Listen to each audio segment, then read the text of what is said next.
আসসালামু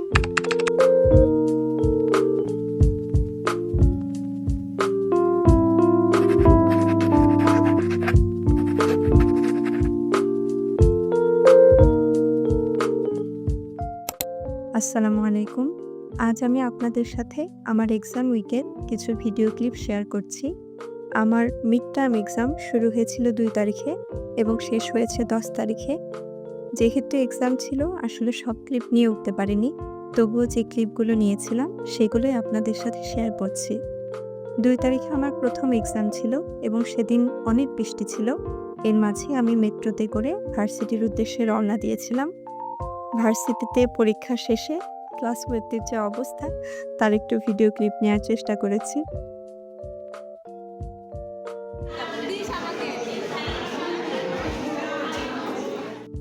যেহেতু আমার এক্সাম ২টা থেকে ৪টা পর্যন্ত ছিল, তাই বাসায় পৌঁছাতে প্রায় সন্ধ্যা হয়ে গিয়েছিল। সন্ধ্যায় নামাজ শেষে আমি আমার নেক্সট এক্সামের প্রিপারেশন নেওয়া শুরু করেছিলাম। আমার নেক্সট এক্সাম ছিল ৩০৬ নাম্বার কোর্স, আর এই কোর্সটা উপন্যাসে।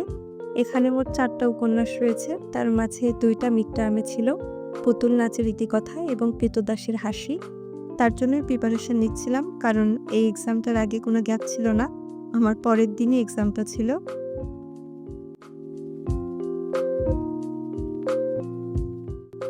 আমি এখন 3rd ইয়ার 6th সেমিস্টারে রয়েছি এবং এবার আমার 4টি কোর্স রয়েছে। এই 4টি কোর্সে মোট 8 জন শিক্ষক আমাদের পড়ান। আসলে এটা স্বাভাবিক। যত বড় হচ্ছি তত লেখাপড়ার চাপ বাড়ছে। এটা বুঝতে পারছি, কিন্তু এটার সাথে মানিয়ে নেওয়া আসলে কঠিন। আপনারা দোয়া করবেন যেন আমি মানিয়ে নিতে পারি এবং ভালো করতে পারি। এটা কলাভবনের এক্সাম হল। শিক্ষার্থীদের জন্য একটা ভয়ঙ্কর জায়গা। এক্সাম হল থেকে বের হয়ে দেখছিলাম প্রচণ্ড বৃষ্টি হচ্ছে।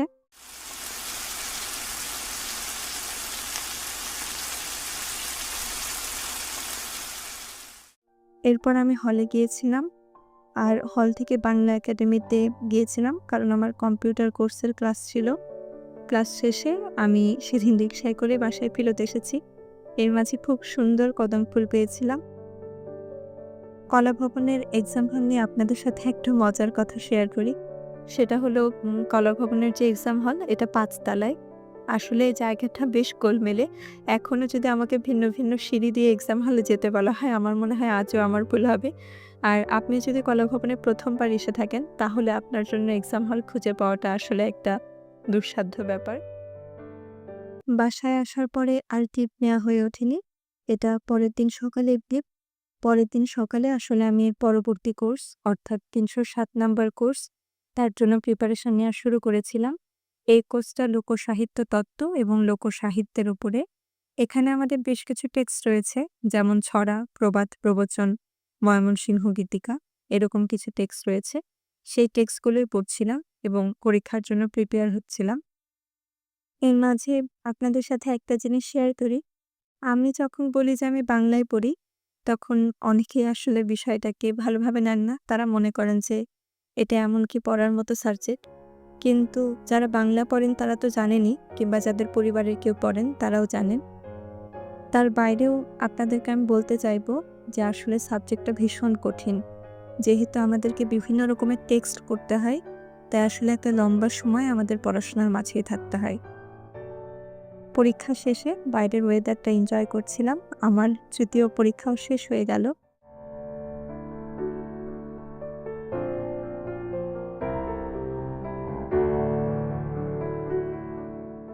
পরীক্ষা শেষে হুমায়ুন আজাদ স্যারের সৃষ্টিকর্মের উপরে একটি সেমিনার ছিল। সেখানে গিয়েছিলাম। গিয়ে সেখানে শিক্ষকদের জ্ঞানগর্ভ আলোচনা শোনার সুযোগ হয়েছে। এরপরে ইলেকট্রিক কারে করে চলে গিয়েছিলাম হলে। ইলেকট্রিক কারগুলো ইউনিভার্সিটিতে চালু হয়েছে আরও বেশ আগে থেকেই, কিন্তু আসলে সময় সুযোগ হয়ে ওঠেনি ইলেকট্রিক কারে ওঠার। তাই ১ম বার উঠতে পেরে ভালো লাগছে, কারণ বেশিরভাগ সময় আসলে ইলেকট্রিক কারে জায়গা ফাঁকা পাওয়া যায় না। কিন্তু সেদিন কলাভবন থেকে সেমিনার থেকে বের হয়ে দেখলাম যে ইলেকট্রিক কার এবং ফাঁকা আছে, তাই ইলেকট্রিক কারে করে সেদিন হলে চলে এসেছিলাম। হলের এই সাদা জবা গাছটা আমার খুব পছন্দের। হলে পৌঁছাবার একটু পরেই ঝুম বৃষ্টি শুরু হয়েছিল। আর এই বৃষ্টির মাঝে আমাকে চলে যেতে হয়েছিল IML এ, কারণ আমার সেদিন স্প্যানিশ ক্লাস ছিল। আমি স্প্যানিশ শেখার চেষ্টা করছি। ক্লাস শেষে আমি বাসায় চলে এসেছিলাম, কারণ আমার নেক্সট এক্সামের জন্য প্রিপারেশনের বিষয় ছিল।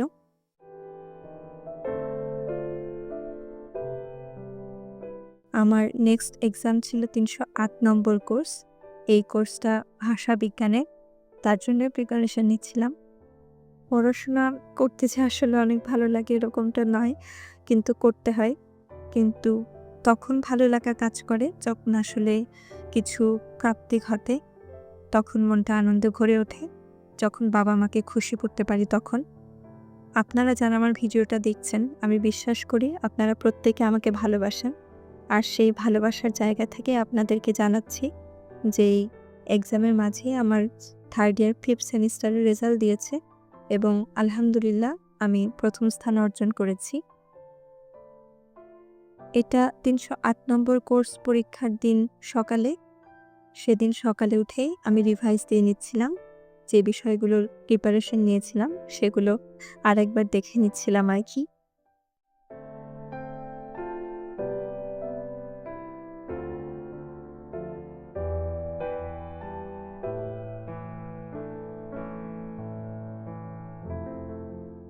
এই ৩০৮ নাম্বার কোর্সটাই আমার লাস্ট এক্সাম ছিল। এর মাঝ দিয়ে আমার মিড টার্ম পরীক্ষা শেষ হয়েছে। মিড টার্ম পরীক্ষা শেষে কিছু পিক নিচ্ছিলাম ফুলের। আমার বরাবরই ফুল ভীষণ পছন্দ। এরপর হলে চলে গিয়েছিলাম।